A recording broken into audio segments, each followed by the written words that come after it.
Well, hey guys, thanks for tuning into this video here. What we're talking about is crisis intervention, and this is something that, especially these days, it seems like more and more people are having to do more and more of. So as your Grace and Truth family, we just wanted to equip you to get in on these situations and just kind of have some tools available to get your hands dirty when it's time to help somebody that's really in a tough spot. So today we're going to talk about suicide intervention, responding to suicide threats and intentions and things like that, and how to recognize them when somebody doesn't state their intention, but they're planning on suicide anyway. And then also some domestic violence. How do you intervene? How do you recognize it? And things like that. So I'll let these guys here introduce themselves, and then we'll get into a little more detail here. Might I start with Magnum PI down here? Yeah, thank you very much, son.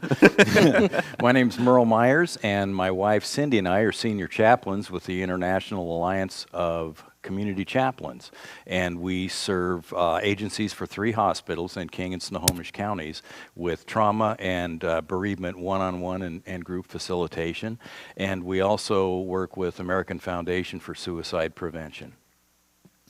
Hey, and I'm Greg Gothard. I'm the pastor, one of the pastors here at Grace and Truth, and my responsibilities are family health and counseling, and I'm here today to just talk a lot about what we can do to figure out what's going on in people's lives where they are beginning to think about or process the potential of taking their own lives. And then also we'll look at some of the causes, and as Pastor said, we'll dive into the prevention of suicide. Mm-hmm. And I'm Shane Gully. I am a designated crisis responder here, licensed in the state of Washington. I work with our local crisis response team to evaluate mental health and determine if a higher level of care is necessary. All right. So thank you, gentlemen, for being here and for bringing your particular perspectives and areas of expertise to bear. What you guys have here is a lot of crisis response from just about every angle that there is, except for law enforcement. Although Shane, you work closely with the law enforcement community, And was law enforcement. and you were, yeah. So you're familiar with, yeah. Sometimes people just need to get on the ground, and then we can help them from there, right? So I'm here just kind of as the pastoral presence. Although Greg, you're a pastor as well. What we do is intervene in these things a lot based on relationship, because people call us, they trust us, and so I'm here basically just to draw your guys' wisdom out. I've got a lot of experience in these matters because of these relational aspects, but not a lot of training and expertise formally, which is what you guys are bringing to the table. So I appreciate you guys being here.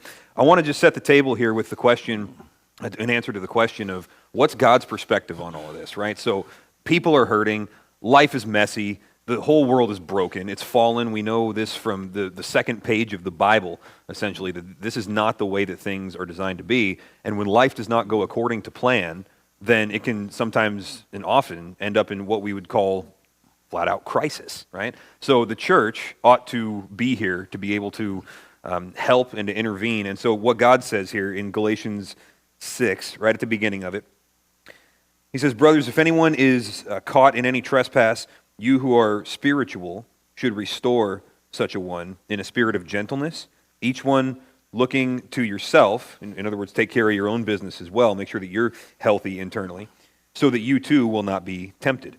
Bear one another's burdens, and thereby fulfill the law of Christ."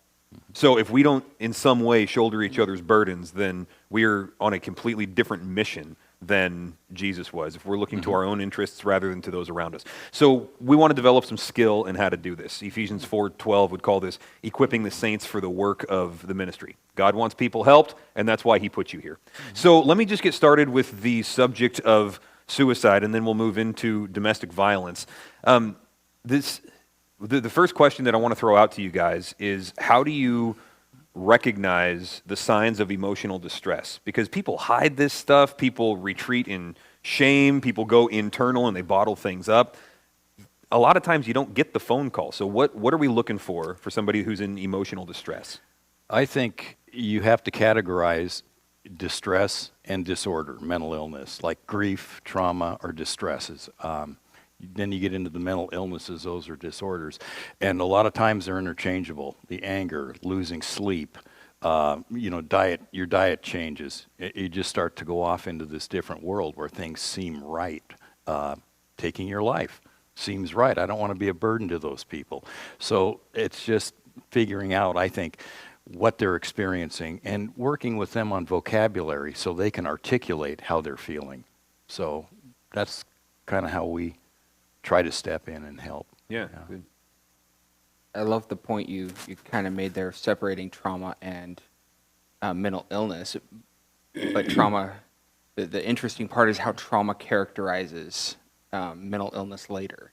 So when trauma is not appropriately targeted at the beginning or treated at the beginning, it will develop into mental illness later. And that's where we have, an opportunity that when somebody has trauma and we know about it, we can attack it basically right at the root core before it ever even gets to that point. Yeah, that's a real good point, Shane. So let's give some examples of trauma. What are we talking about in this category?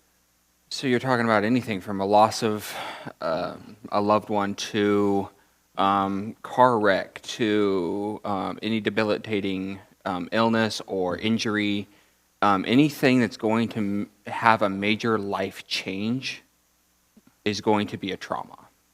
Yeah. It's a matter of how that person can deal with it and manage it. Okay. So sudden and violent death. You weren't there to be part of the story, like if it was a suicide, car wreck. With regular grief, when you're bedside with somebody during their decline, that's very hard, but you're part of the story. Trauma, it goes to the back of the brain, fight, flight, or freeze. The frontal lobe is totally taken out. It's survival. Okay. And yeah. And it's very much like an infection. How so? If trauma goes untreated, it will become gangrenous and it will just eat at a person's soul. It will just tear them down to nothing. And get misdiagnosed, which happens with grief a lot. You Now actually treat the symptoms. We don't treat the cause. Right. A lot of doctors now, I'm hearing, are asking, were there any major losses in your life? Why, yes, my mother just died. Oh, so they're asking now, not just here's a pill. So I think all throughout, as this suicidal stuff came and visited my family, I think I'll talk about some of that really came into my family. Early on in the 70s, my mom, who's a registered nurse and a psychologist, became very depressed working with patients, and somehow she got on medication, and medication started pushing her into thoughts of despair, impending doom, hopelessness. These are some of the signs and symptoms that you have there. And she attempted suicide at least twice in the early 70s. And then after that, recognizing those things, I was actually going through some training, Liberty University. We were looking at some counseling work that we were doing. And I was also doing some work with the Billy Graham Evangelistic Association. Mm-hmm. And as I was going through some of the training for that, I met my first case of actual suicide with a phone call. And I was a phone counselor for the Billy Graham Evangelistic Association. A young man called me on the phone, and he said, "You got 3 minutes to talk me out of taking my life. I'm sitting here with a gun on the table." And I kind of processed quickly through all of the training that I had both at Liberty and what I had learned as a counselor from Billy Graham's group. And during a discussion, after about 3 minutes, I heard a shot fire, and the guy that I was talking to on the phone ended his life. And then, and that kind of rocked my world a little bit. And I thought, man, how much training can you actually get that would actually prevent somebody from saying, hey, you got 3 minutes, and otherwise if you don't do this, I'm going to take my life. And unfortunately, the gentleman did take his life. And then a little bit farther down the road in the early 90s, my father also committed suicide, was successful. What I mean that by he thought he had it all put together. He thought he had the perfect plan, the perfect mechanism in order to succeed in suicide, and even wrote out a plan on how to take care of the family in his post-life event. And Fortunately for us, my stepmom actually caught him getting ready to commit suicide, and she intervened on his behalf, brought him into the house, spent the entire day with him, and getting a promise from him that he would never successfully end his life the way that he had planned on doing it. And those are really key words because he kept his promise. But later on, 4:30 that afternoon, after they had gone through all this the entire day, he did go downstairs after my stepmom fell asleep, and he did end his life, but he kept his promise. He didn't do it the way that he initially planned. And then suicide attempt again visited my home where my only daughter out of our 4 kids attempted suicide several times through overdose on different types of drugs that she was on. So you can have tons of training in this. You can have this experience in your own home. You can try to process all of this stuff coming through your own family and your own heart. But ultimately, the greatest comfort that our family has taken in and been able to process well is what the Word of God says about life and the sanctity of life and the preciousness of life. So over the years, I began to really pour into the Word of God, and God poured that back into me in order to bring a lot of healing to both me and my family.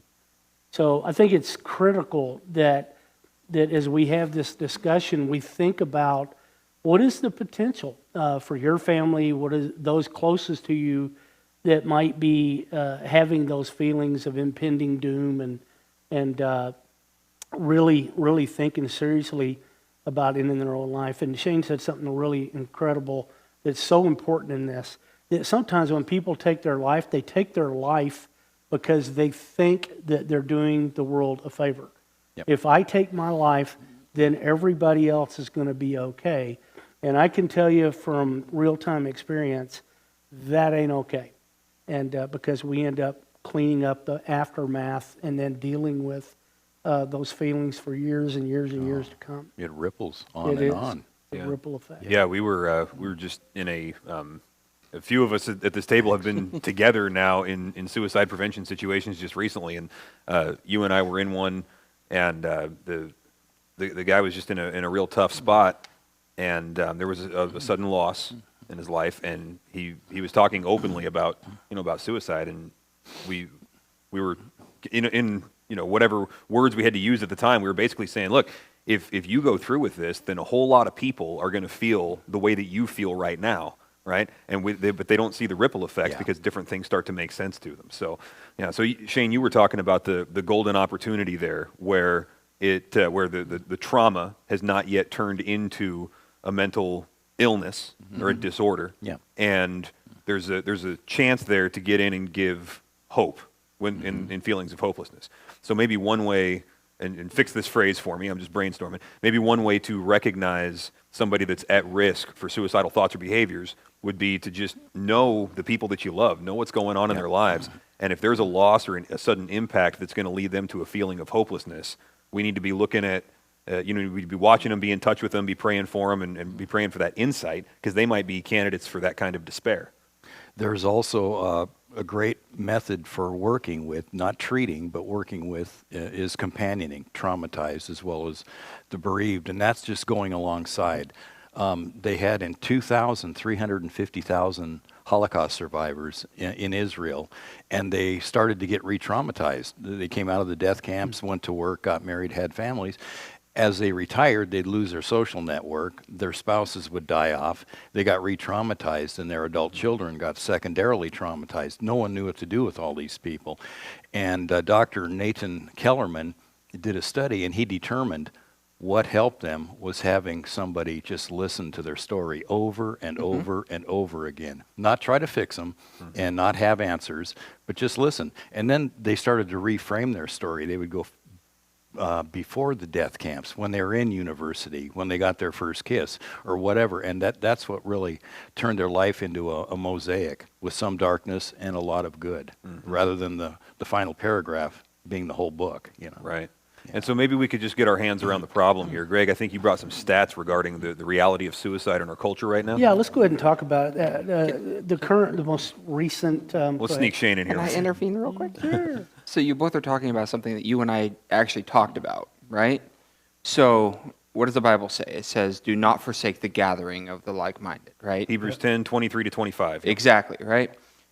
So back in the 70s, we conducted a rat study, said, hey, we put a rat in a cage, we give him a bottle of cocaine, we give him a regular bottle.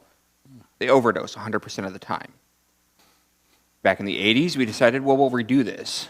Rat in cage, oh, let's give him a wheel, let's give him balls, let's give him stuff to do. 100% of the time, rat still OD'd. Overdose. Dr. Weiss in 2012 redid the study, but instead of 1 rat in a cage, he stuck 6. And the bottle of cocaine was almost not even touched.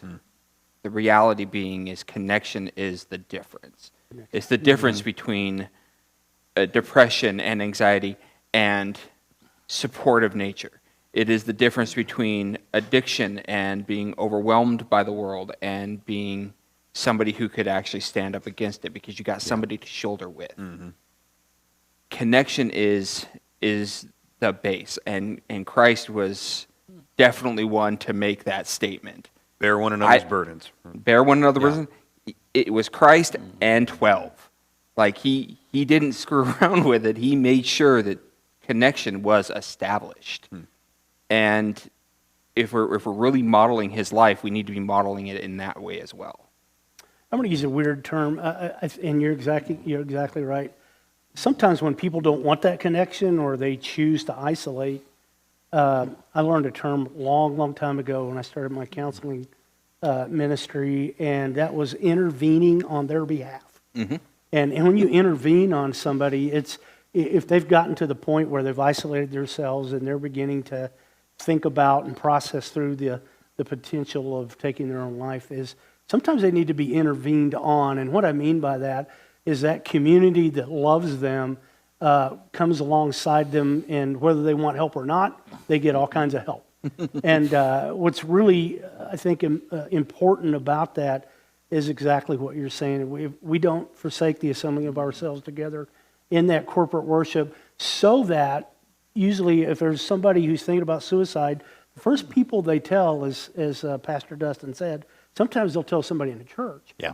And then we have a whole community of believers that kind of rush to their aid, and sometimes we have to intervene on their behalf in order to save a life. And I think that's so critical that if you start hearing about somebody talking about wanting to end their life within the community of believers or people in your extended family, say something, and so that we can intervene on their behalf. Yeah, and we'll get to the response side in a second, but just to give people permission, it's when you intervene on somebody's behalf, it annoys them most of the time, right? Yeah. And you're not a welcome presence when you're doing something that they don't want you to do, but how often do they come back within days a lot of times and just wrap their arms around us and say, thank you guys so much for not giving up on me. So you have the permission to annoy somebody in an intervention on their behalf. It's going to be necessary, and you're going to feel like you're crossing boundaries and social norms and whatever. Because you are. Yeah, it's worth it.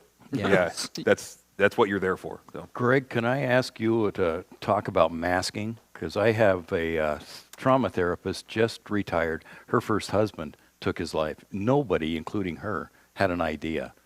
Are there clues? Yeah, there are clues. I mean, even though they don't seem surface at the moment, you can begin to watch behavior, and as you watch behavior, what you see is a slipping back into themselves.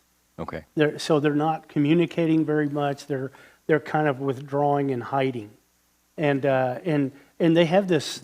And the ones that I've done that masked a lot, they had this innate ability to act like everything's really cool when it's really not, and you have to know the difference as you kind of see them withdrawing. And when you see that, you move towards them and come alongside them. And as you guys have already talked about, it's so critical. Sometimes you don't have to do anything but just sit and listen to them, and just ask the right questions. Like, are you thinking about ending your life? This is what we were talking about earlier, which is a great question. and maybe give some more specifics on this, but it seems that oftentimes, right when somebody is, they're committed to this plan, I'm going to go through with it and I'm going to kill myself, all right, then it almost seems like they get better right away, right? Because there's like a peace that comes over them because they've just resolved. There's some conclusion to the pain that they're going through, and they can see the light at the end of the tunnel, and so they relax. And so if you're concerned about somebody, and then all of a sudden they seem fine, it's like, don't stop asking questions. So that's kind of a vague sketch of it, but I mean, what would... Red flags definitely need to be going up Yeah. at that point. Right. They're not combative anymore. We're in a good place. There you go. And then, Yep. Whoa, nope, time out. yeah, it's all fine. So, yeah, all right. Well, we'll get more into the response side in a minute, but yeah, just as far as the reality of suicide in our culture. Yeah, some of and these are recent, as of today, suicides increased by 33% since in the last 10 years. And it's the 10th leading cause of death in the U.S., responsible for more than 47,500 deaths in 2019. Say that number one more time. 47,500 deaths in 2019, so it's about a death in every 11 minutes. In the United States. In the U.S., right? Wow. And so the other one that jumps off the page to me is 20 veterans a day kill themselves. Wow. Through the post-traumatic stress. And then probably the most gut-wrenching one for me, I was at a conference recently where we are seeing human beings as young as 8 years old take their own lives. And the experts that were at the conference that I was visiting with during breakout sessions say a lot of this has to do with gender dysphoria and in all the craziness that's going on with that. And a lot of the parents would tell us that what they're hearing from the kids is, I don't know who I am or what I am. yeah. And it's causing an incredible amount of pain. And so the kids, where they can get the means to end their own lives, do. And that 8-year-old statistic kind of rocked my world to really start pouring into this stuff. So Yeah. statistics are horrible. 3.5 million planned suicide attempts every year, and 1.4 million who attempt it, and they just keep going. It affects everybody at all ages. We can actually break this down between men and women if you want to a little bit later, but there's a big difference between the two. And unfortunately, like I shared earlier, both men and women in my life have attempted to do that, and we'll talk about those means and mechanisms of it. So we can do that a little later. Yeah, well, actually, this may be a good time for it. And there is a difference in recognizing a cry for help between men and women. So in general, this isn't always true, of course, because people are individuals, but in general, women are far more likely to put out cries for help, right, and to make some contact. It seems that men just make a plan, hunker down, and do it, or attempt to, right, and they put things in place. It seems that there's a lot more, actually the stats bear this out, that there's a lot more failed suicide attempts from women, whereas men typically don't fail. They get it done the first time, right? So we may even be looking for different things with our loved ones that are men versus our loved ones that are women, because the men may not give you the same number of red flags as a woman. So what's the difference in looking for risk factors there between gender? Well, so you're kind of talking about society norms, right? So we've developed this society that men have to be men and aren't allowed to express any emotional response. Okay. Yeah, there's cases where you need to shut down emotion and make logical, analytical choices.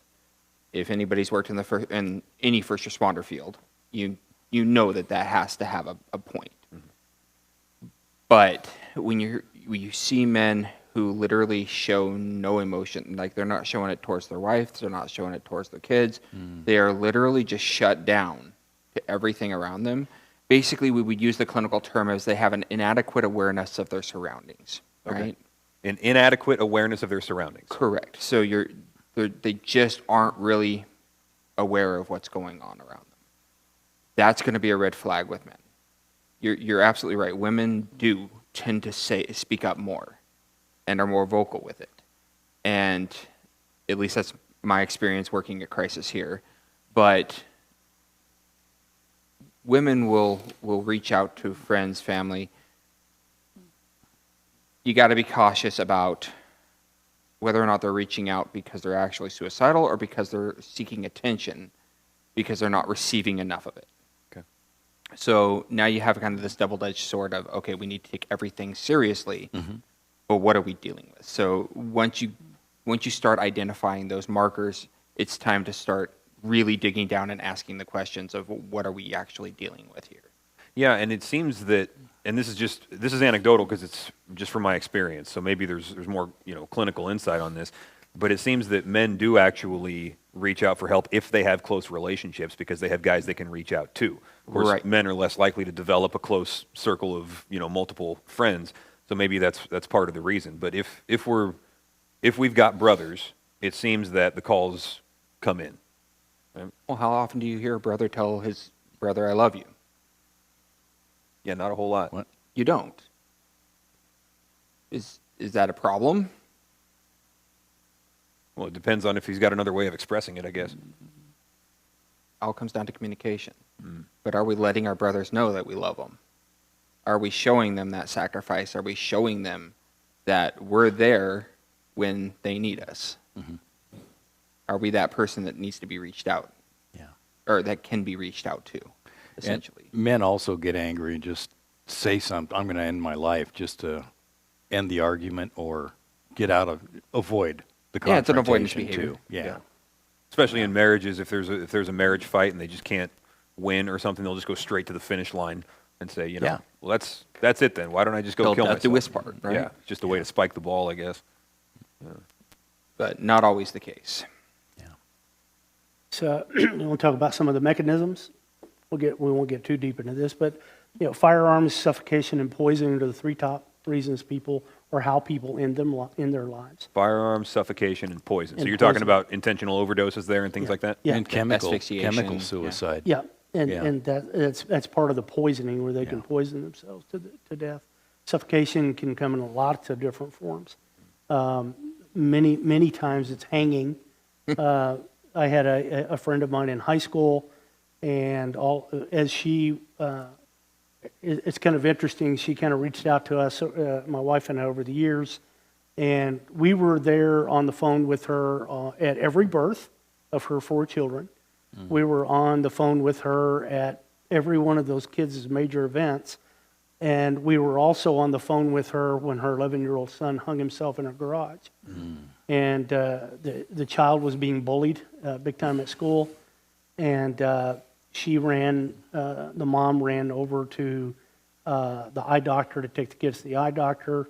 The boy kept reaching out to his mom saying, hey, my life is miserable and I'm thinking about ending it. She didn't believe him. And when she got back from the eye doctor's appointment, he was hanging from the rafters in the garage and hung himself. So that's the first thing she saw when she opened the garage door. And she reached out to us to get some healing. Men choose firearms because it's the most lethal thing that they can do, and they usually don't survive. So they go through that. I'll talk about one other quick instance where a friend of mine, of my brother's, and I'll just call his name Jerry. Jerry wanted to end his life a lot. He talked about it a lot. He was vocal about it a lot, and he actually attempted and didn't succeed 3 times in a row over a period of 4 years. The first time he crawled in a sleeping bag, ran a gas pipe into it, turned it on, crawled in it. Luckily for my brother, he intervened on him, drug him out in the hallway from his apartment, and gave him rescue breathing and saved his life. He went into crisis. He was put in treatment. Several months later, he got out, and things was going great. He didn't want to end his life anymore. And then he got into a situation with a girlfriend, and it didn't end well. The second time he attempted, he took a .22 revolver and stuck it to the side of his head, pulled the trigger, and the bullet traveled all the way around his skull, came out on the side and hit the wall. And he went back into crisis, back into treatment for quite a while. And then a couple of years later, he decided same thing as the second one. Bad relationship turned out very tragic. The third time, he attempted to kill himself by caulking himself into his apartment, turning on all the gas without a flame, started getting drowsy, and he flicked his Bic lighter, and he blew up the apartment. And through the concussion of the explosion, blew him up and outward through the ceiling into a tree, and survived. Only had a few scratches, but he's now spending the rest of his life in a state hospital because his neighbors that lived in the duplex next to him died in the explosion. So that level of forethought, I mean, he's running beads of caulking around the door and everything. What specifically does that tell you? That because the gun thing didn't work, that's a quick solution, right? When you get to that level of forethought and you're putting that kind of work in, what causes that? just impending doom and crisis after crisis, at least his impression of a crisis, Okay. right? Breakup of a girlfriend,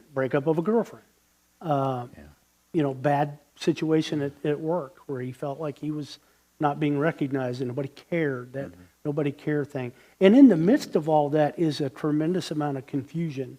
He's just confused about life and he doesn't know how to ask for help. And so instead of asking for help and being confused about what next to do, he decides to end his life. Check out. Yeah, and that goes back to what you were saying, Merle. Sorry, I almost called you Dad again.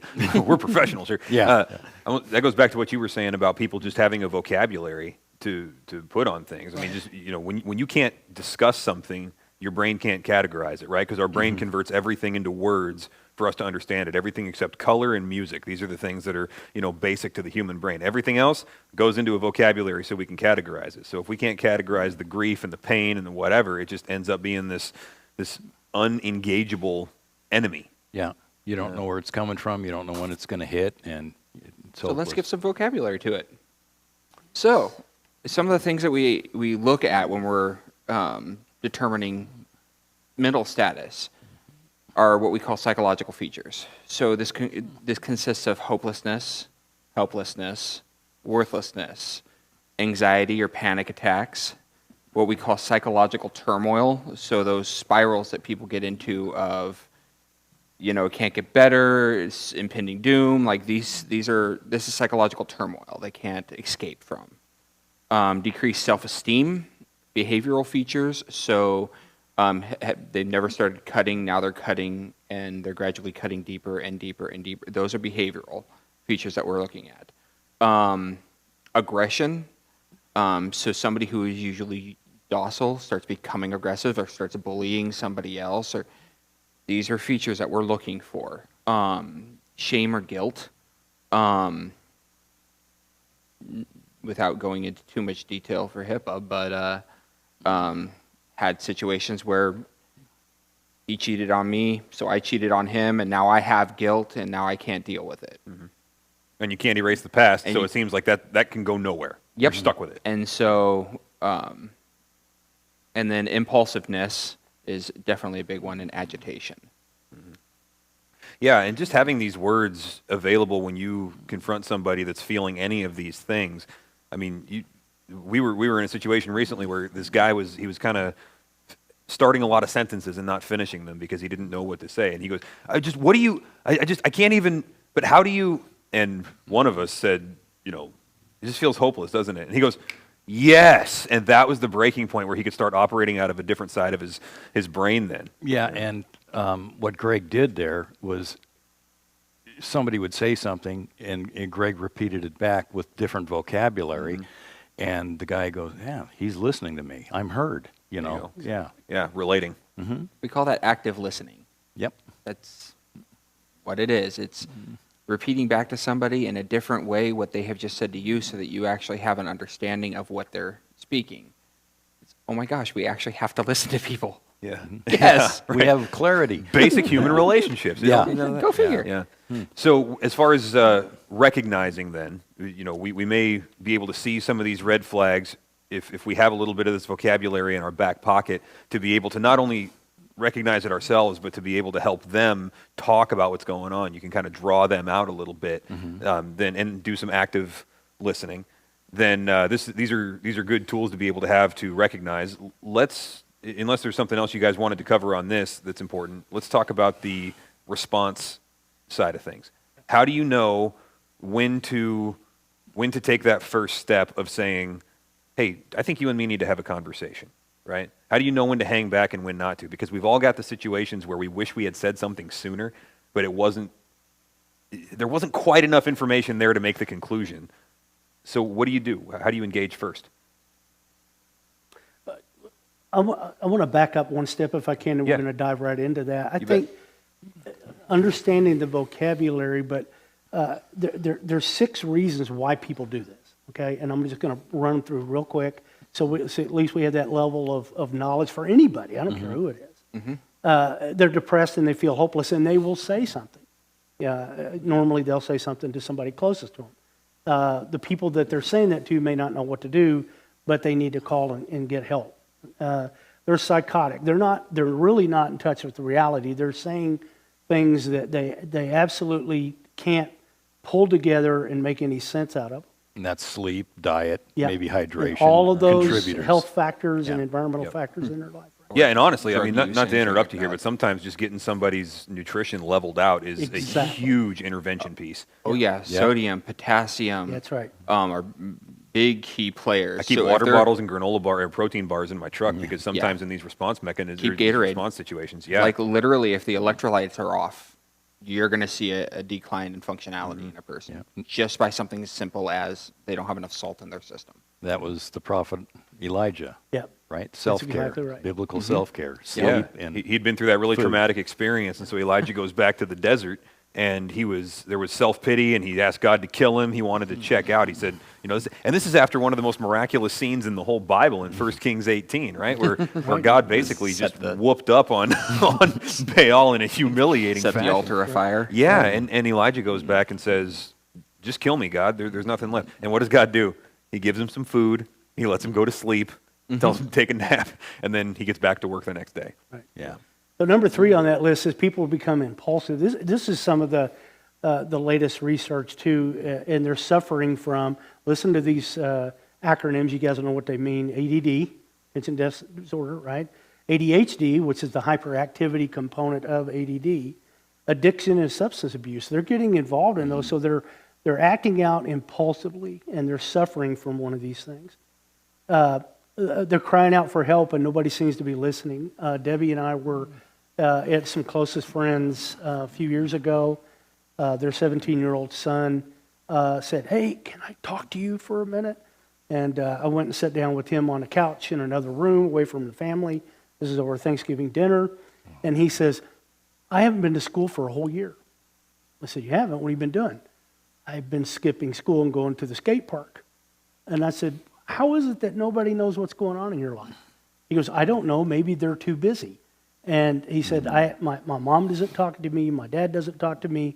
None of my friends talk to me. So I've made some decisions. So I went down to Walmart, tried to get a job. They told me no. So I decided to go to the military, went through all the different places to try to join the military. They told me no. So I'm to the point where I'm going to take my life. And so intervened on him with the family, not even 20 feet away, and said, "Hey, people, listen to him. Yeah. He's telling you, he's crying out for help, and he doesn't think anybody's listening to him." And a month later, he took his life. Did he really? He took his life. 17-year-old kid. Did the family not listen, or was it They- just past the point of it was They didn't listen. Wow. They didn't listen. And here's number 5, they have a philosophical desire to die. They feel like they'd be better off gone. And then number 6 is they've made a mistake and hurt someone else, and the pain is so deep that they can't deal with the pain, and then they take their own lives. So those are the major 6 things. And if you guys are watching this and you see some of this stuff that Shane's talking about and what I've just read, think about those people in your life that may have had or kind of giving you clues, and please, please, please take this stuff very, very seriously. Yeah. Because they're crying out for help, and people need to be intervened on. Yeah, and the common thread with all of those, of course, is something we keep circling back around to, and I hope you guys catch the pattern, which is hopelessness, right? It just doesn't seem like there's any way for this to get better. And this is one of the reasons that I think this is a real sweet spot for the church to be able to respond, is because we are the people of hope. We've got a gospel that's actually perfectly suited for this. And, you know, it's strange, and this may sound strange for a pastor to admit, but there can be times where you almost hesitate to give the Bible answer to something because it sounds too Sunday schoolish. It sounds too much like a platitude and like, man, God loves you. And it can be if that's, you know, if we just say that and then check out. But how many times have we seen somebody change their intentions and not commit suicide because that simple truth that they've been learning since they were kids maybe, it just finally dropped, you know? And so I guess my encouragement here is lead off with the gospel and don't think that you need more advanced techniques. All of that stuff can come. The training is great. That's all wonderful. But when people need hope, that's what we deal in here. And so bring that into the room that you're in with them in the relationship. How often the other day did I use cliches? When you and I were out there? Yeah. Yeah. Did I end with the cliche, or did I walk through why is a cliche? Like why we use that? That was interesting, actually. What you did there was you used a cliche kind of as an open door, and you acknowledged, right? Like, hey, look, I know you've heard this a million times, but give this a fresh hearing. And then you would say something like, you know, you didn't say this one, but it was almost like God loves you and has a wonderful plan for your life, right? Like that level of thing that we would expect to be some throwaway Christianese phrase, you would lead off with that and then explain it, you know, from there in the context of relationship. Yep. That way it's not just a bumper sticker. Right, you're actually there with the person, Yeah. right? I had a situation a while ago where a guy called me up and said, hey, this is not a cry for help. This is not up for discussion. I'm going to kill myself, and I just want to say I'm sorry that I let you down, and thank you for everything you tried to do. And I kind of, I don't know, I kind of tricked him a little bit because he was past the point of me talking to him on the phone, you know. So I said, well, look, I understand, but I got to tell you one thing before you do this. And he said, what? I said, well, I'm not telling you over the phone. I'll be right over. So I go over to his house, and I sat down. I said, well, the one thing is you got to do it right in front of me. You know, and he was like, what? I'm not doing that. And I said, well, I ate on my way here, so I'm not going anywhere. So, you know, let's talk. We ended up talking. He was in a particular type of tailspin, and just the relationship that was there, the brotherhood that was there, and then leading off with the common ground that we have. I mean, he was a professing believer, right? And I mean, he was actually a believer. And so it is, because he's still alive, thank God. But the gospel there really was what gave him hope, and he had never heard it before in the way that he heard it in that level of desperation. So that's really where the message thrives a lot of times. So we should really plant our flag there, and then we can get to the techniques and the tips and everything. Don't shy away from it. They're there because they actually have meaning, and in a moment that high of a level of emotional response, they're typically going to hear something different than they've ever heard it before, because they're not thinking with the forebrain that they've heard it over and over again. Yeah, and with they're him, thinking of the hindbrain, the hindbrain that's sitting there in this flight or fight. This, you know, we're either going to flight, fight, or freeze. One of the three is going to occur. Yeah, and with him, it was the phrase that Jesus died that we might live.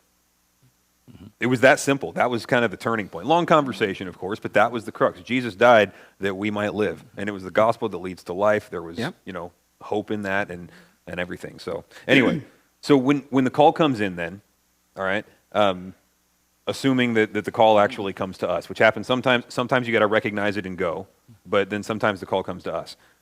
When you take that call, what guidance would you give as far as things to say, things not to, general tone of approach there when somebody calls you up and says, I'm about to commit suicide?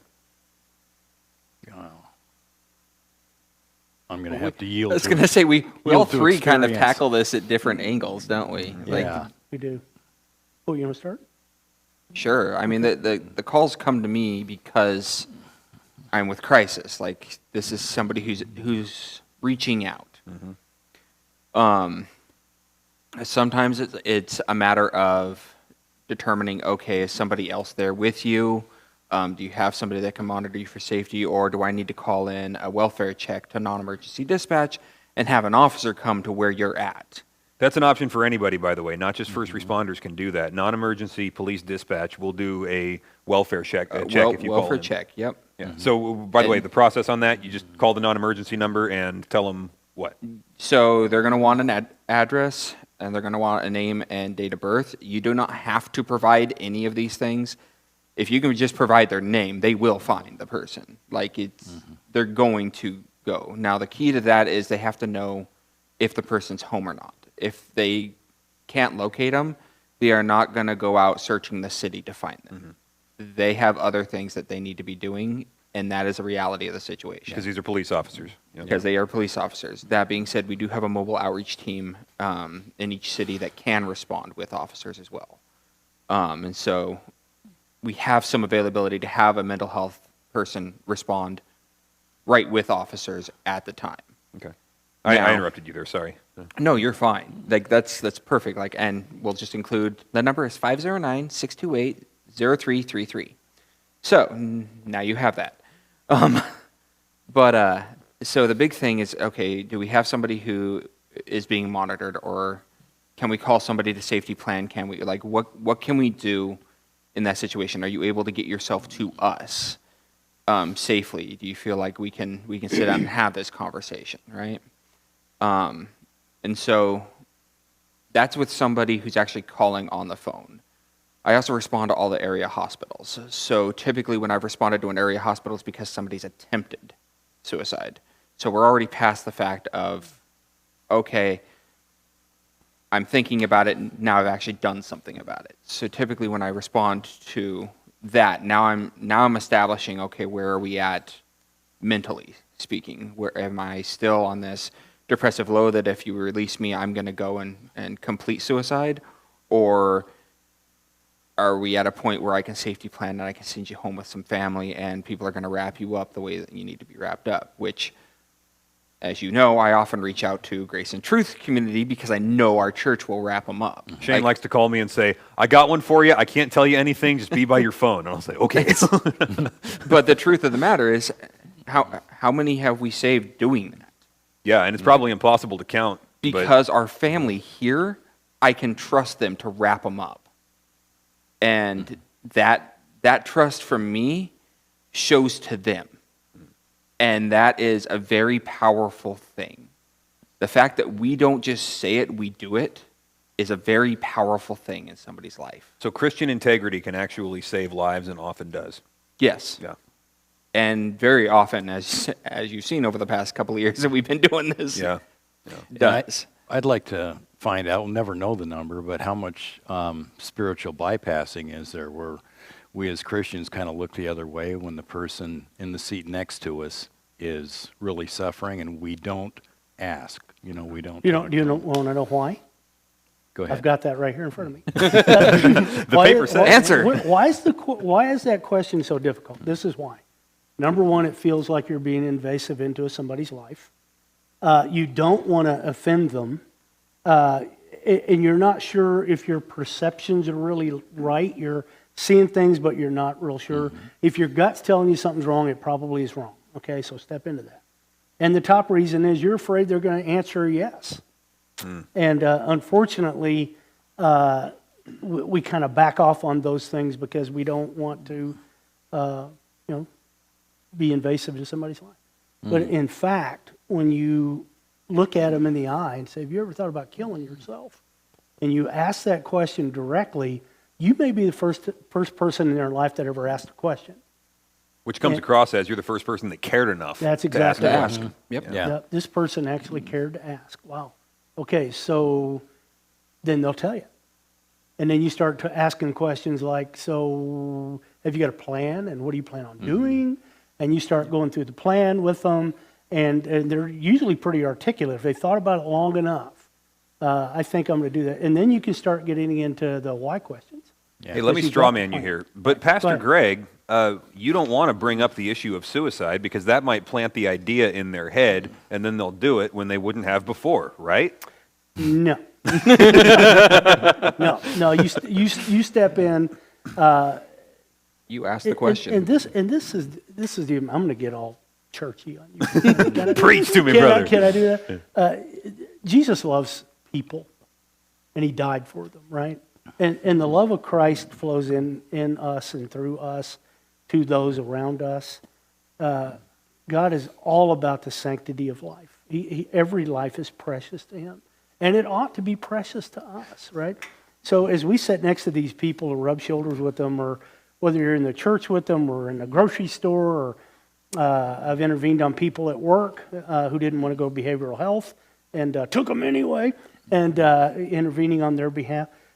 They're God's people, and he made them in his image, and he loves them, and he sent his son to remedy all the pain and sorrow that is in this world.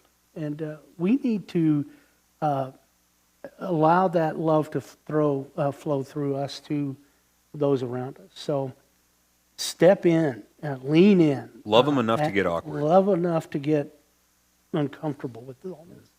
So kind of touching on Merle's point, you and I had a situation recently where a young lady was part of a different congregation, different church body, and yet didn't feel like she could talk to them. And God being God, put me in a place where I was able to do that intervention. And I got her in touch with you, not even her own church family, and yet now the church is wrapping up around her. Like, how do we teach other churches how to do this? Because we send them can't be these the videos. only Yeah, one. Send them the video. Send them the Yeah. video, train them, help them to understand. We can get into resources later if you want. Yeah, we will. We'll dive into some of that. And just to but be clear, we don't have this all figured out. I mean, we're We're at least We- doing we- something. We started doing this stuff blind. And, Yeah, we and miss things, and some- we've got failures and all of that. But the fact is, guys, that the church has a lot to answer for by way of not actively caring for people. And when it does happen, it happens more so in the church than anywhere else, because God is here and he loves his people and he causes these things to happen. But we're not batting 1,000 on this thing, and so we need to be really careful, like you said, Greg, to love people as much as Christ does. And the reason one of the reasons he puts us here together in a building and tells us not to forsake the gathering of ourselves together is because we have something that somebody else needs. God put it inside of us, and they have something that we need. So be ready to be used in the congregation. Yeah, and the Gospel of Mark speaks to that. This is what it says. It says, do you have eyes but fail to see, and ears but fail to hear? Ooh. I mean, that just burns to the quick Surgical. with me. Yeah. And so thank you, Lord, for that. Yeah. And it's like, look around and listen. Look around and listen. And it's okay to do that, and it may keep somebody from taking their own life. So do that. So we got Shane's kind of answer as to what he does when a call comes in his particular context. We've answered the question of at what point do you say something, and the answer is sooner rather than later. Yep. Right? Did you have something to add there? Nope. Okay. And then, so Pastor Greg, when the call comes into you, how, in your context, how do you respond? Well, and I'll just go back to this young lady that you called me on. Invited, she was willing to come and sit with me in the office. And I sat down and I just asked her simply, after I prayed with her to let her know that I care about her, tell me your story. And she began to describe a horrific story. She started out the conversation with, I'm a very private person and I really don't want to tell you too much.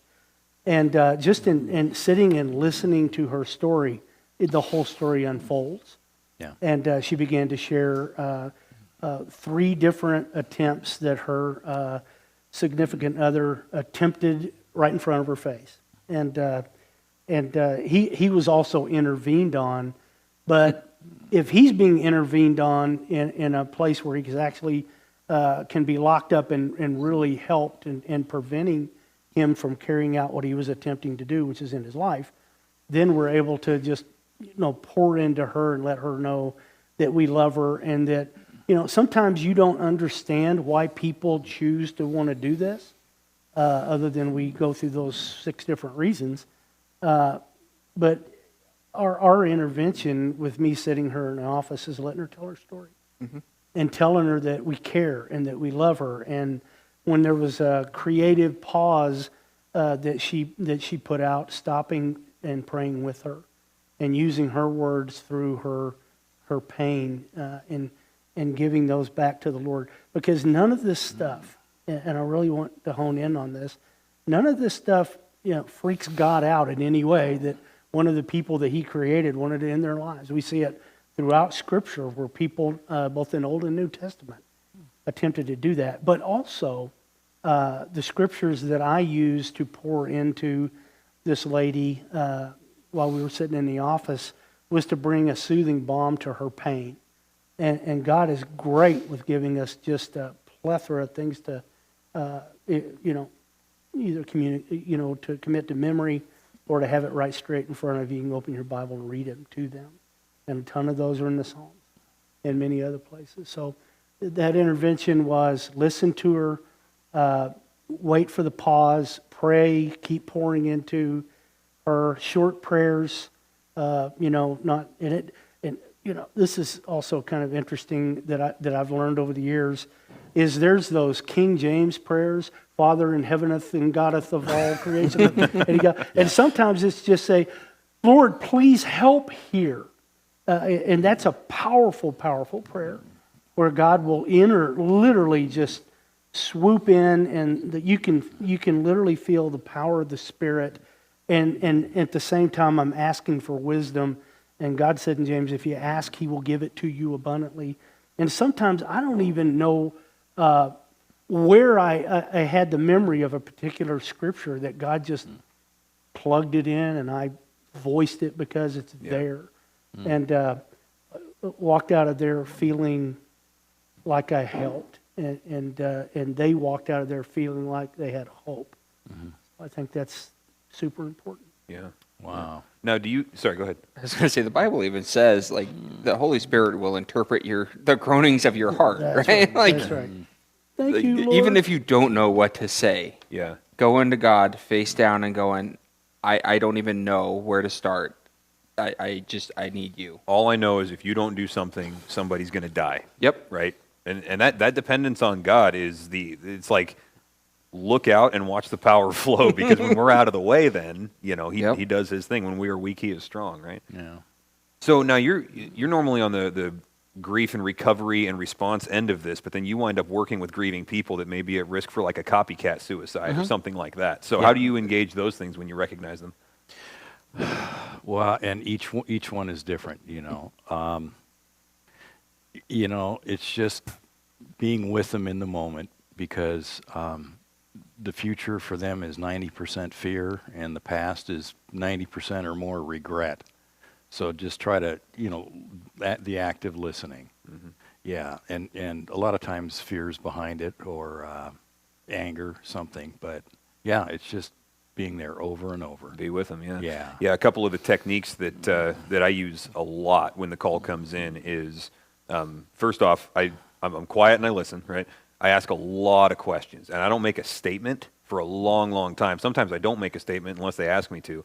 When I do make a statement, I end up telling them, something in that very first conversation of affirming some positive truth of the gospel or something like that.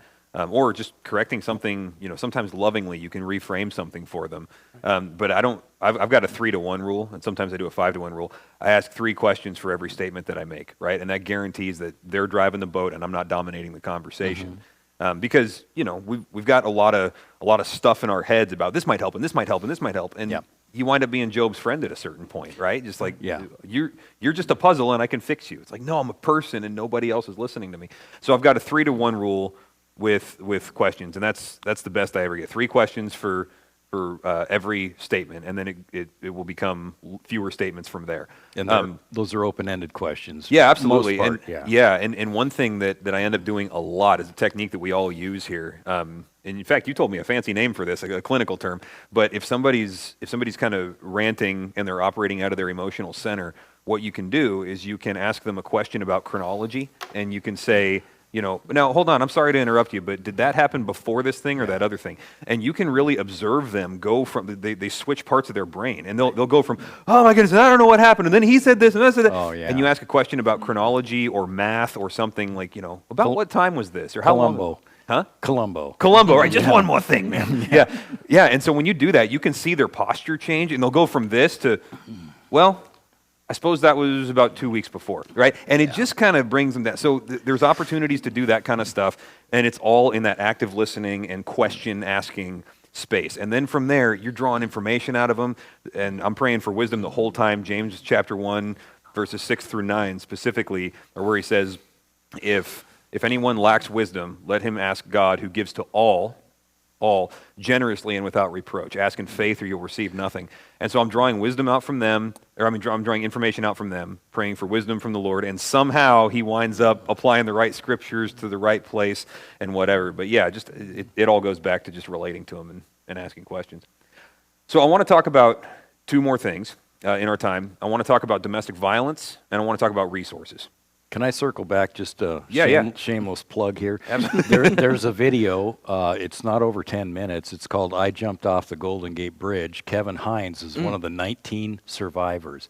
And he said the second he leaped over the railing and let go, he regretted it. I'll try and find that video and link it in the description. Oh, yeah, that'd be great. Yeah. And then American Foundation for Suicide Prevention, I'm told they helped launch his speaking career. Okay. Because this is what he does now. So Good. Still suffers depression, Yep. a lot of the same things, but he has the tools and the support network. Yep. So thank you. There's people, there's hope, there's vocabulary. I was going to do a shameless plug for Crisis too. So Well, we'll get into the resources here in a second. Let's talk about domestic violence first.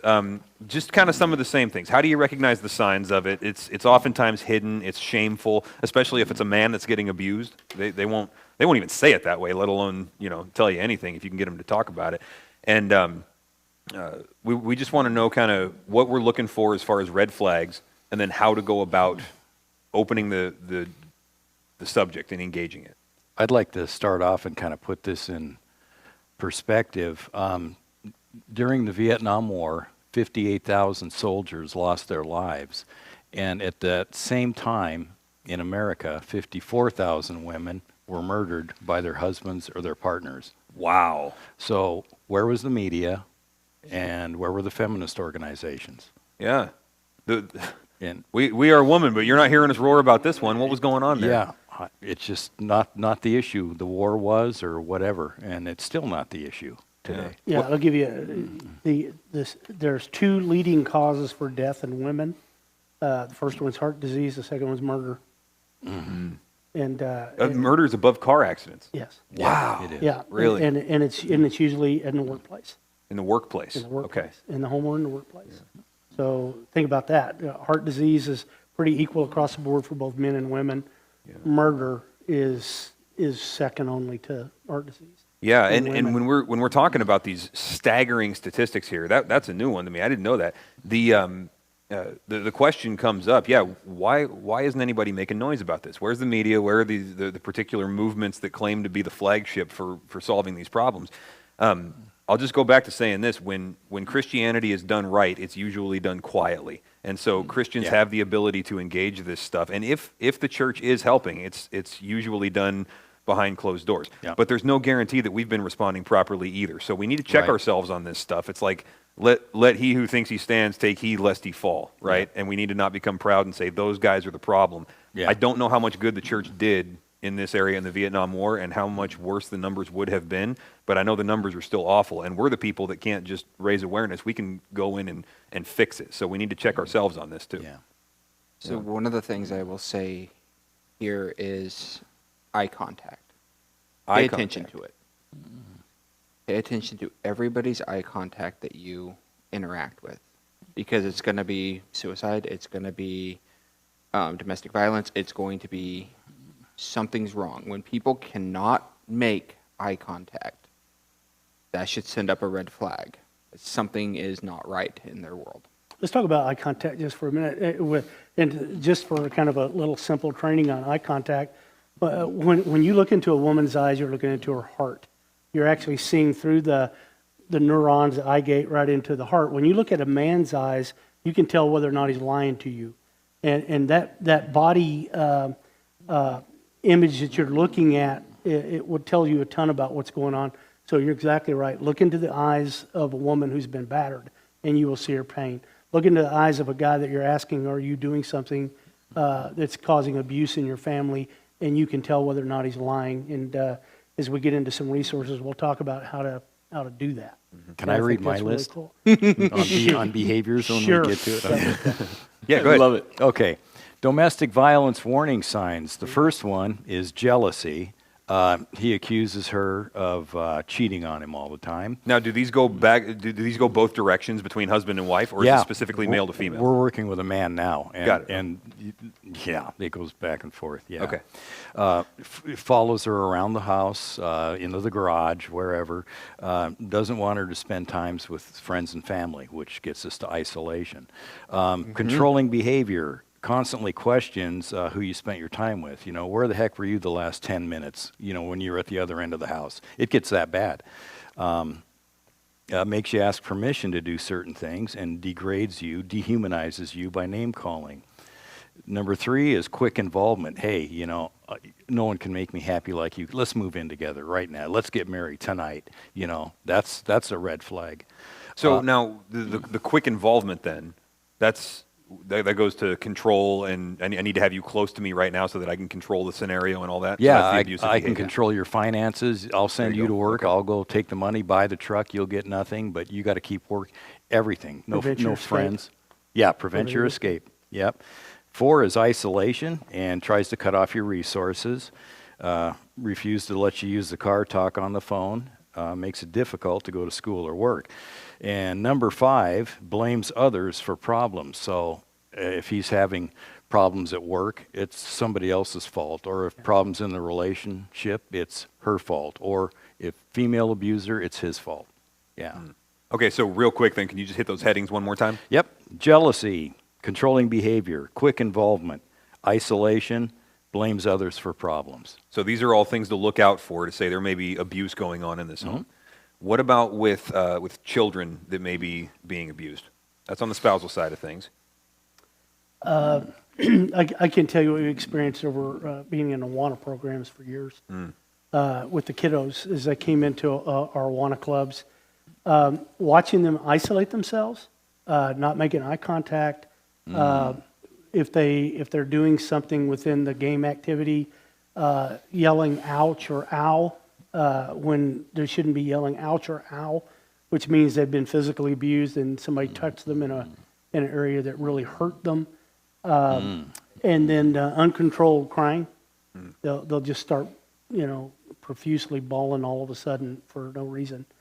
And so leaning into those kids and beginning to, ask them the right questions. And usually they don't want to tell you right up front, but all of a sudden, for whatever reason, if you can build trust with that kid, they'll begin to open their mind and share with you because they're looking at you as being a sense of hope. Right? To add kind of your kids list, another one in there is developmental regression. Yeah. If you start Yeah. seeing a developmental regression, so they went from reading really well to they don't really want to read to now they're not reading at all. Now we can't read. Now we can't read. Thriving at the top on down. Okay, we need to start looking at what's going on in the home. Yeah, I notice food hoarding a lot in these situations. Kids will stuff food in their pockets, and sometimes that's just a sign of poverty, right? Yeah. But sometimes it's abuse in the home. And sometimes it may not be them being abused. They may be seeing the abuse of their mom in the home and actually go through those same steps. that Secondary Shane was trauma. talking about. Yeah. Yep. It's a combat zone. Yeah. Yep.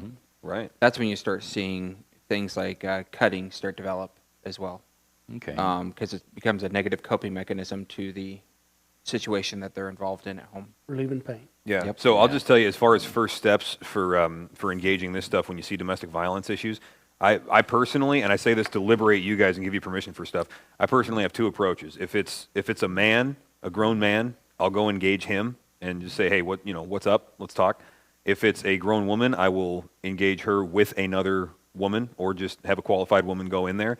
And if it's a kid, I'm calling one of you guys to get professional resources because there's some stuff that you just got to refer. And so if you see somebody if you see a potential domestic violence situation that you don't feel you're qualified for, that's fine. Make a phone call and call us, and we'll step in and provide all the resources, whether to you or just to the situation, and you can step aside. But yeah, there are resources available. I'd like to add to that. That's a real good point. We're not experts at any of this. Yeah. We can't diagnose. We're not doctors, but we can assess. We have the training to assess and refer and get as big a community safety network as possible for each of our people. Yeah, yeah. I use go ahead. No, the church members are the best at that too. Yeah. The ones without the training, and Yep. Yeah. Yeah, I use the analogy of being a Like doctor. they're protected by more than we are. Yeah, they're more qualified than we Yeah. are. Yeah, we're general practitioners in a lot of ways, right? We can just say, does that hurt? Does that hurt? And then a lot of Yeah. times we got to refer to a specialist because it's out of our area of expertise, and that's fine. That's what the Yeah. community is here for. So, So in my line of work, I'm actually asking the direct question.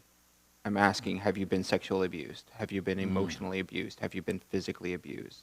Are you the victim of bullying? Are you the victim of neglect? Are your parents failing to meet your needs? would you recommend that people not in your line of work use the same approach? If so, when? So if you have some sort of stable relationship with the individual, Okay. ask the direct question. okay. Because one of two things is going to happen. One, they're going to either shut down and stop speaking to you, which is a very good indicator that something is not right. Yeah. Or they're going to open up and let you know, hey, no, this happened, or hey, yeah, I need to talk. Mm-hmm. So one of the two things is going to happen, and it's going to give you an answer. Yeah, and I've been told before when I've asked the question, actually you're reading this one wrong, and they give me some piece of information that makes the whole thing make sense, and I feel a little bit stupid, but really what are you risking there? I'd rather feel stupid all day Yeah. long than miss something and have somebody get hurt. Yeah. Yep, let somebody suffer. Yeah. Yep. All right. Wow. So let's talk about resources then for suicide prevention. You're in the situation, you're in the relationship, and these people call out to you or you engage them, whichever way those causal arrows point. What do you do, right? Because average Joe is not a trained professional in doing this. So what are the resources for suicide or domestic violence? Well, the national number for suicide prevention, it's a hotline that you can dial. It's 1-800-273-8255, 800-273-8255. Put that number in your Yep. phone. And also, Greg, they're coming out with the 988 number, the national, Yes. like 911. Okay, I'll let you talk yeah, that. They're going to come out with that number as well, which is, like a 911, even better. And make the phone call and let those people intervene. Yeah. That just went up before the Washington State Legislature. It's House Bill 1477 to Right. mandate it as mandatory for us. All right. And one of the things that we've been looking at recently and have actually got some legal counsel on is what we can do at the moment of intervening, especially if somebody's trying to use a firearm to end a life. And we've been able to pour into our legal counsel in a couple of different venues where we're able to go and actually remove the opportunity for them to kill themselves. So if you want me to explain that one real Go ahead, quick, go ahead. there's especially in Washington State, there's a lot of laws around the transfer of firearms, right? Washington State's very prickly about just giving somebody else your guns. You don't do that. But there is a provision in the law where I'm not going to cite it wrong, but anyway, there's a provision in the law where if you are removing the firearms from somebody's house for the sake of keeping them from hurting themselves or others, then it is actually legal. And then there are some stipulations. You're not allowed to use them while you've got them. You can't take them out plinking and experiment with them and go to the range. You have to return them in such a time as is reasonable. And so for that, we refer to experts and we say, hey, this person needs some kind of mental evaluation. Yeah. It's not when you feel like they're doing better, right? Right. And this is something that we deal with a lot. We got, we end up leaving a lot of people's houses with their guns. And so if you need specifics on what to do with that, let us know and we'll tell you exactly what our legal counsel has told us here as far as the processes for how to handle this stuff. But yeah, if you go to somebody's house because of a suicide prevention issue and you got any kind of relationship with them at all and they'll fork over their guns, take them, and then call us on the way home, Yeah. but get them out of there. Yeah. It's the gun confiscation ministry, I think, right? Yeah, that's right. That's right. That's it. Well, and a couple of Part- us part have of the training. It's safes. there in Ephesians 4, yeah. There are several of us that have safes that we can safely store them and Yep. make sure that they are not procurable by any means. Yep, and we'll walk you guys through all of that, but leave with the guns. Yep. And if you get pulled over by a cop, by the way, you can cite that law and just tell them. You don't even have to know the number of it. Just cite the law, and they know it. They're familiar with it, so it's Yeah. perfectly legal. Yep. Okay, so training is critical, right? We can get into some training. Matter of fact, I just went back through an intensive and recertified. And the 3 R's of suicide prevention are recognize, respond, and refer. So being able to recognize risk factors and the warning signs that are there, respond what to say and to do to intervene on somebody's behalf who's suicidal, and then refer immediately to where they can get actual help. And so those 3 R's are really critical. And this particular intensive that I chose is about 3.5 to 4 hours long. So you get tons of information into those 3 R's, and walk away with not only information to be able to actually do something about it, but you can be recognized. We'll give you the American Association of Christian Counselors gives you a certificate of completion that says in the event you intervene in somebody's life through the training that you've had at your level, then you're golden. Kind of like the Good Samaritan law. I'm going to intervene on somebody's behalf, and I can't be sued for that because I prevented somebody from dying. Yeah, and Greg, when Pastor Greg puts on this this seminar, this intensive, if you see this video after that is already done, you can still reach out to us because we still have the resources, and there's no problem in just putting on another one. So, yeah. Right on. What other resources we got, gentlemen? Anything we need to know about? Also, local resources would be crisis response. 509-783-0500. We are 24/7, and we will respond to homes. We will respond with law enforcement in the field. I've literally responded in the middle of 395. So Right. I love writing that document. I've responded to Safeway parking lot. Can I say something? 395 is highway here for us 206ers and 425. Right. Repping from the west side, yeah. Yeah. That's probably good. And crisis response, we actually work closely with you guys as a church. It's funny, sometimes at the church we'll get a call from crisis response, mostly because Shane works there, and he's like, I know the people you need to talk to. But sometimes also we will bring people to crisis response, and these are in situations where somebody's well-being is at risk and there's drugs involved, and the first thing they got to do is just detox. They got to detox, and so I'll bring them. I'll bring them over to crisis response, and you guys have all of the pathways in place for that, and so we can take a multi-pronged approach to this. Yeah. Yep. Nice. And then another thing that Washington State has that's really, really cool is if you don't feel comfortable talking to your neighbor, the person sitting next to you, whatever, Washington State actually has a warm line of its own. So it's 1-888-581-8221. Repeat that, would you please? 1-888-581-8221. And it's actually a warm line for mental health and recovery that gives you somebody to talk to 24/7. Right. Crisis response is not a therapy service, and that is kind of needs to be clear because we are a crisis response service. Mm-hmm. We respond to the moment, to the acute situation, but we don't really have an ability to respond to something that is an ongoing and needs continual maintenance. The warm line kind of can. You can sit there and they can talk to you through it. They can give you resources for local therapists and things like that. And so it's kind of a cool thing that Washington has that a lot of folks don't seem to know a lot about. So Yeah. Another thing about referrals, a lot of people just hand out paper with websites, phone numbers, and they're not going back every quarter and updating it. Yeah. Mm-hmm. Are those people still there? Are they still doing that? Or did they go off to sell Amway? Yeah. And that's not helping anybody, Yeah. So, Yeah, one of my favorite things for that is psychologytoday.com. okay. So psychologytoday.com has a bunch of really cool features in it. And one is you put in your zip code, and it gives you all the therapists in your area, because as a therapist, we have to go to the state, we have to get licensed, and we have to go through this whole process. Once we're licensed, we are on the list of therapists in Washington State.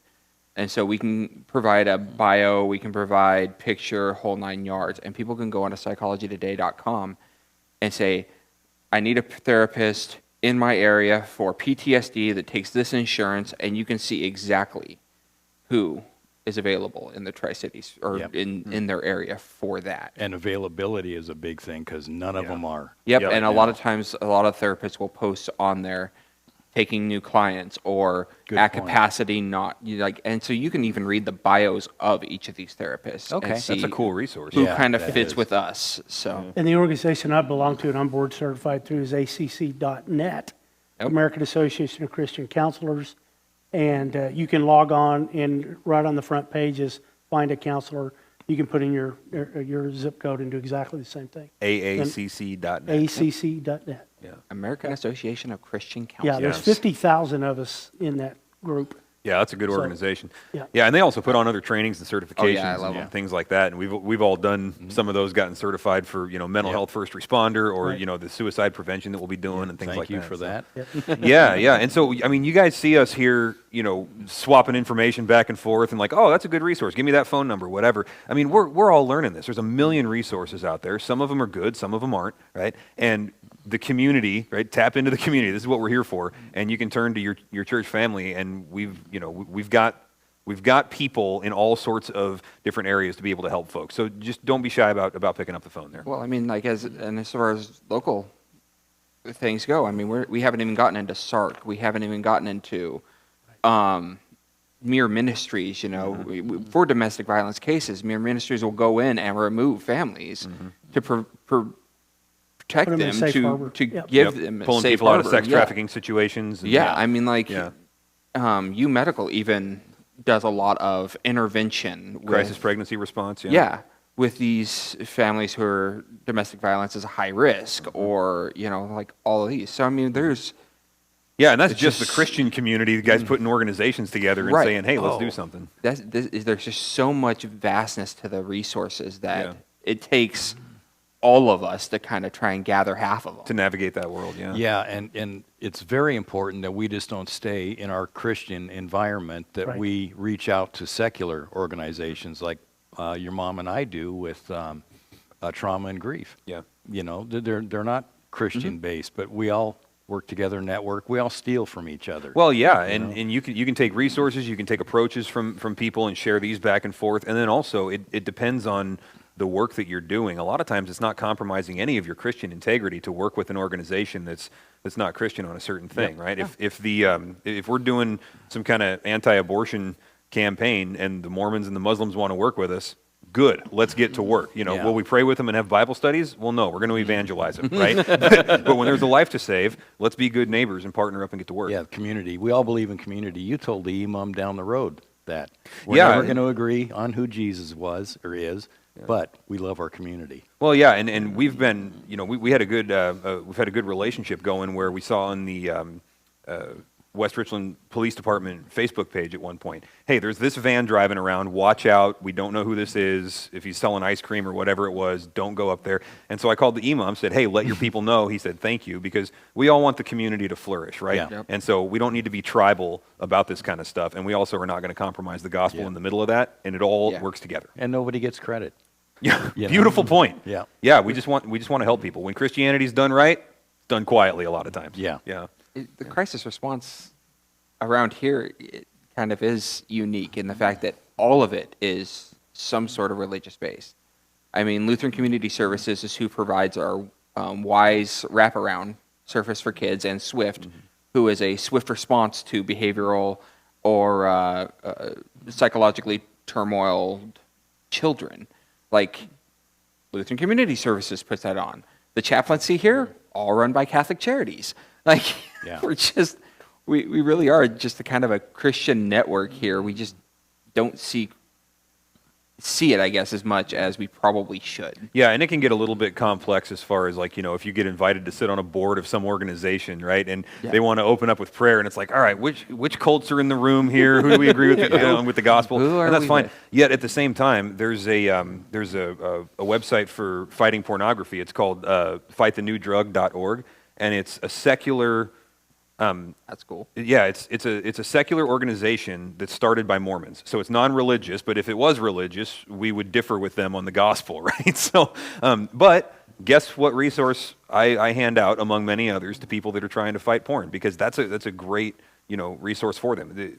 I make sure that there's not spiritual formation happening, but you can all truth is God's truth, right? So if they've tapped into a bit of it and it can save a life, we'll use it. Yeah, Mormon's got another good one with anti-trafficking as well. Yeah, you bet. so We want that we people know saved about. from sex trafficking as well. yeah. So, yeah. That's a whole nother discussion. do a whole video we on can that have. one. Yeah, Yeah, next yeah. hour. Next We'll hour. do that. Well, gentlemen, thank you so much. And guys, don't feel shy about reaching out to your church family for more specifics and more resources. Thanks for joining us.